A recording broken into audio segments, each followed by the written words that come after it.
നോക്കൂ, ഞാൻ ഈ തെരഞ്ഞെടുപ്പിന്റെ ശ്രദ്ധയിൽ കുറച്ചെല്ലാം ഡീറ്റെയിലും കാണാൻ സാധിച്ചില്ല. പക്ഷേ നിങ്ങൾക്ക് ഒരു പക്ഷേ ഓർമ്മയുണ്ടാകും, ഞാൻ 1-2 ദിവസമായിട്ട് പറയുന്ന കാര്യങ്ങളാണ് യാഥാർത്ഥ്യമായി വന്നിരിക്കുന്നത്. ഞാൻ പറഞ്ഞു, ഞങ്ങൾ കാണുന്നത് ഭാരതത്തിന് മുഴുവൻ പ്രചരണം ചെയ്ത ശേഷം ഈ എക്സിറ്റ് പോളിൽ കാണുന്ന നമ്പേഴ്സ് അല്ല. ഞങ്ങൾ കാണുന്നത് ജനങ്ങൾക്ക് നല്ലൊരു മാറ്റത്തിനൊരു ആഗ്രഹമുണ്ട്. അത് മാത്രമല്ല, ജനങ്ങൾക്ക് ചില ഭാഗത്തിൽ ഞങ്ങളുടെ സ്ഥാനാർത്ഥികളെ കഴിഞ്ഞ തവണ പോലെയല്ല ഈ തവണ നല്ലോണം ജയിപ്പിക്കാനുള്ള സാധ്യത ഞങ്ങൾ കാണുന്നു.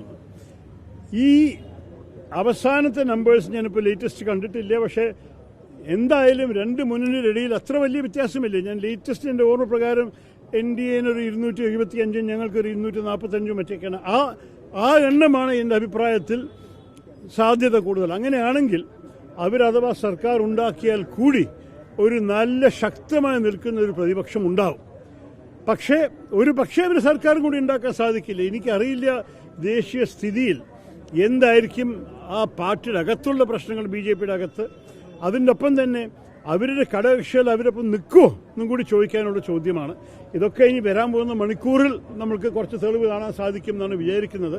പക്ഷേ എൻ്റെ അറിവിൽ ഞാനും എൻ്റെ പാർട്ടിക്കാരും ഗ്രൗണ്ടിൽ കണ്ട റിയാലിറ്റി, യാഥാർത്ഥ്യം, അതാണ് നമ്മളിപ്പോൾ ഈ ബാലറ്റിൽ കാണുന്നത്. അപ്പോൾ ഈ എക്സിറ്റ് പോള് അനാവശ്യമായിട്ട് വിതരണം ചെയ്ത ആൾക്കാരോട് ഞാനൊരു ഉപദേശം പറയുന്നു. ഇനി മുതൽക്ക് ഈ കളി കളിക്കരുത്. അനാവശ്യമായിട്ട് 2-3 ദിവസമായിട്ട് ആൾക്കാരുടെ മനസ്സിനെ തെറ്റിച്ചു നിങ്ങൾ.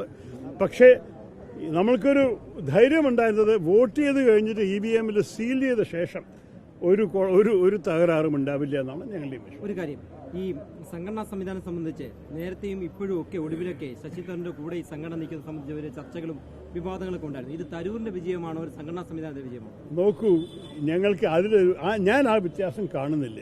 ഞാൻ ഇറങ്ങിയത് ഒരു കോൺഗ്രസ് സ്ഥാനാർത്ഥിയായിട്ടാണ്. എൻ്റെ ഒപ്പം പ്രവർത്തിക്കാനുണ്ടായിരുന്നവർ കോൺഗ്രസ്സുകാരും UDFകാരും ഉണ്ടായിരുന്നു. ഇപ്പോൾ കണ്ടില്ലേ, ലീഗിൻ്റെ ഒരു ഷോൾ ഇട്ട് തന്നു. ലീഗിൻ്റെ ആൾക്കാരും എൻ്റെ ഒപ്പം ഉണ്ടായിരുന്നു.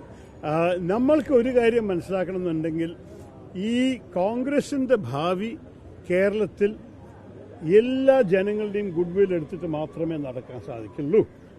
ആ സ്പിരിറ്റിലാണ് ഞാൻ ഇറങ്ങിയത്. ഞാൻ ഒരു കോൺഗ്രസ്സുകാരനായിട്ടും, പക്ഷെ അതിൻ്റെ ഒപ്പം ഞങ്ങളുടെ മൂല്യങ്ങൾ എല്ലാവരെയും കൂട്ടിക്കൊണ്ടുവന്നൊരു രാഷ്ട്രീയമായിട്ടാണ് ഞാൻ കണ്ടിരിക്കുന്നത്. ഞാൻ പണ്ടും ജയിച്ച ശേഷം എപ്പോഴും പറയും, ഇനി എനിക്ക് വേണ്ടി വോട്ട് ചെയ്തോ എൻ്റെ എതിര് വോട്ട് ചെയ്തോ ഞാൻ നിങ്ങളുടെ പ്രതിനിധിയാണ്, ഞാൻ നിങ്ങളുടെ MP ആണ്, നിങ്ങളുടെ ആവശ്യത്തിന് വേണ്ടി ഞാൻ നിൽക്കും. ആ സ്പിരിറ്റിലാണ് ഞാൻ മുന്നോട്ട് പോകാൻ പോകുന്നത്. ഞാൻ ആരെയും വിമർശിക്കാൻ പോകുന്നില്ല. എനിക്ക് ആരുടെ എതിരും ഒരു അമർഷമില്ല. എൻ്റെ ആഗ്രഹമാണ് ഈ ഇലക്ഷൻ്റെ പോരാട്ടം കഴിഞ്ഞ ശേഷം നമ്മൾ ഇനി നാളെക്കുറിച്ച് ചിന്തിക്കണം. നമ്മുടെ നാടിൻ്റെ നന്മയ്ക്ക് വേണ്ടിയിട്ടും നമ്മുടെ ഭാരതത്തിൻ്റെ നന്മയ്ക്ക് വേണ്ടിയിട്ടും പുരോഗതിക്ക് വേണ്ടിയും പ്രവർത്തിക്കണം.